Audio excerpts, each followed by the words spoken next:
novinka, valná hromada 2015.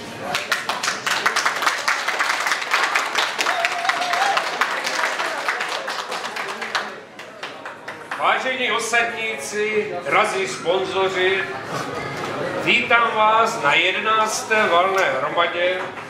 Vítám vás již tradičně v hospodě na přístavu.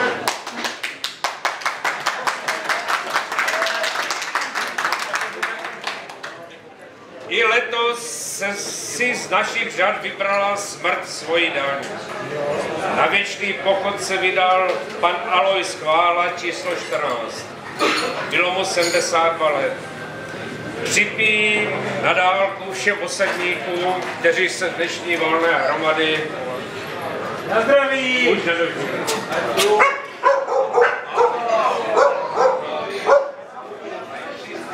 Navzdory těmto ztrátám se náš oddíl omlazuje a rozšiřuje.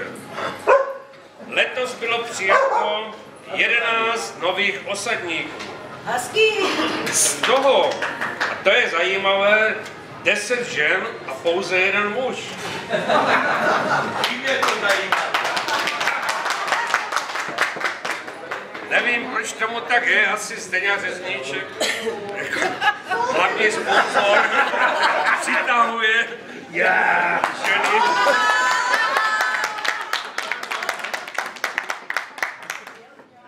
Vydávání osadních průkazů se tak zastavilo na čísle 171.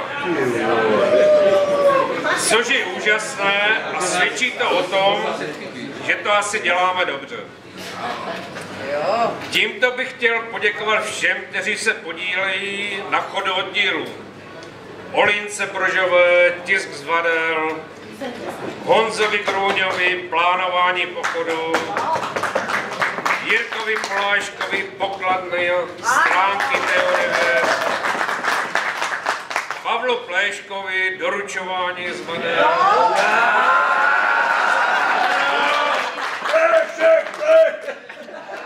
Péďovi Wernerovi, doručování, focení, někdy film,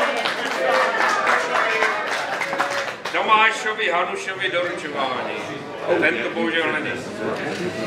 Toho doručování je skutečně hodně, jelikož adresy osadníků jsou od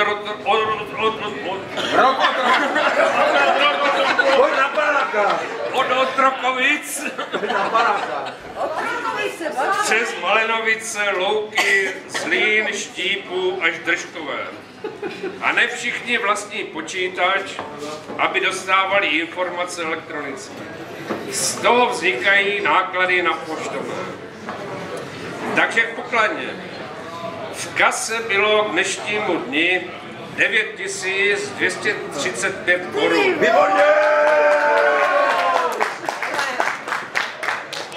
Po odečtení nákladů s tímto sálem poštovné restu při placení v hospodě u Pípy, kde zůstal dluh 70 korun.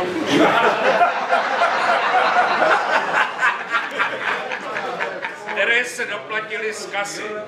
Jestli to byla chyba obsluhy nebo naše, se nedá zjistit. Takže dneska máme na propití, a jo, ještě ne. 70 korun míň. Tyto náklady stály 1553 korun. Je to všecko doložené. Takže i na tyto věci se skládáme po té 20 korunce. Takže dneska máme na útratu za pivo, víno, kafe, nálko celkem 7682 korun. Možná použijem ještě, co se dneska vybral. Uvidíme. Pokud si dá někdo jídlo, platí si ho sám. Pokladna se uzavře ve 22 hodin, dále každý za své. Ještě se letos stala jedna událost zvláštní, kdy Laďa Hvozdecký číslo 75 požádal prostřednictvím mě a vašich e-mailů o pomoc. Jednalo se o zapůjčení rotopedu, jeho rehabilitaci po operaci. Sám jsem byl překvapen odezvou, jaká tato žádost o pomoc vyvolala. Takže je vidět, že náš oddíl má i srdce a je ochoten si mezi sebou pomoci. Ostatně Laďa je mezi námi a sám by se chtěl k tomu vyjádřit.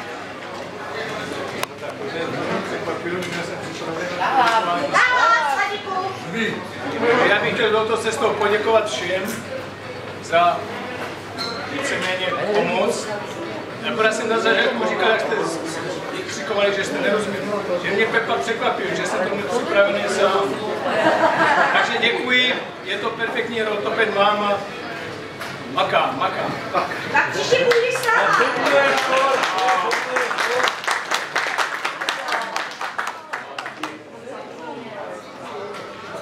Šepes tam přišel. Dělal jsem, co jsem mohl.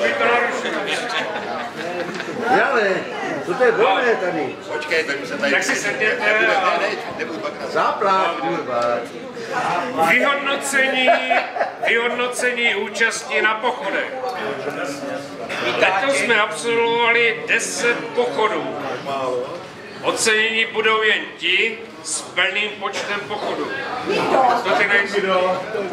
Takže... Šeďa.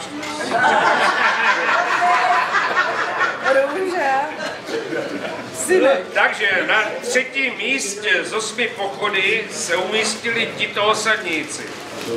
Číslo 18 Ondrašík Radomír, zvaný Buton. Číslo 28 Obalík Bob. Číslo... Já jsem to pověděl. Ondrašík 18. Obalík 28. To byl omyl. Polášek Jiří 99. Václavíková Marie číslo 162. Kde je? Nepřítomná. Ona chodí na pochody, nechodí Ona chlastat. chodí jenom na pochod. Druhé místo a 9 pochodů ušla číslo 2 Ratajská Milada. Číslo 45 Hasela Petr. Číslo 54 Mitáček Jiří. Číslo 122 Krouň Jan. A číslo 147 Geherová Iva.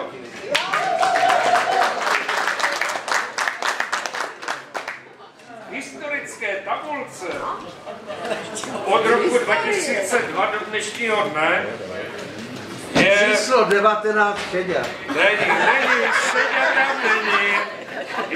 Na prvním místě číslo 54 Jirka Mitáček se 77 body.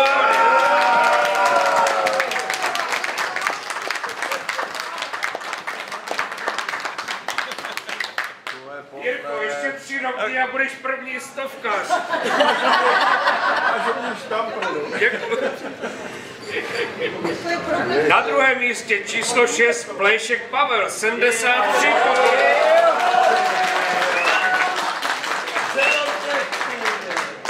Číslo 28 Bobalík, Bob 69.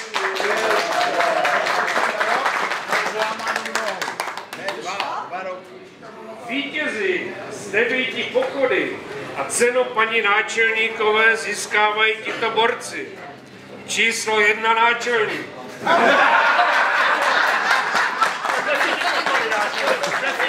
Já už jsem si cenu vybral. Ale číslo 6 Plejšek Pavel, taky 10 pochodů. Hej Pavel. Pojď si prosenu. Námořníku, pojď. Zaplať, jo. Zaplať, už zaplatí. Zenou z fleku. Zaplatí. 106 Plejšek Pavel, 10 pochodů. Pepa námořník. Cena paní náčelníkové. Musinky od paní náčelníkové. od paní náčelníkové. No, jsem taky kdysi dostala. A číslo 126, Hanuš Tomáš, je nepřítomný. To je, jak to vypadá?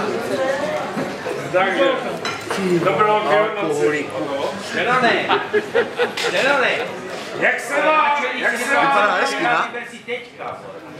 Jak se vám líbily letošní pochody? Mě teda hodně. Jak vám? Ano! Proto osadníkem roku 2015 a cenu náčelníka předávám našemu plánovači pochodu číslo 122 Honzovi Grůďovi.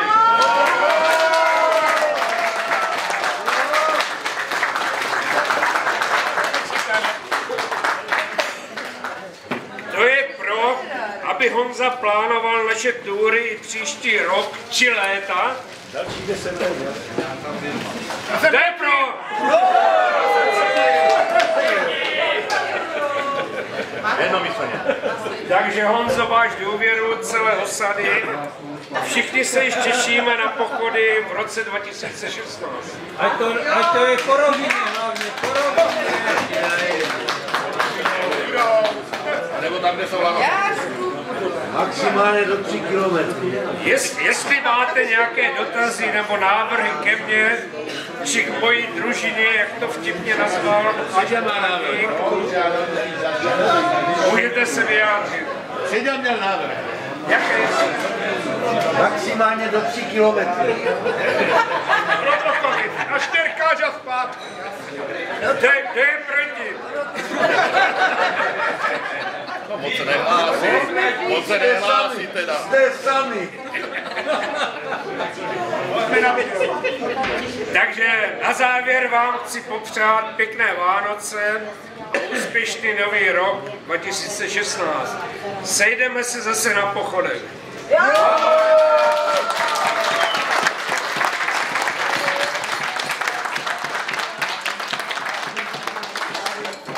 Děkujeme, náčelník. Ano. Dobré, super. Tak,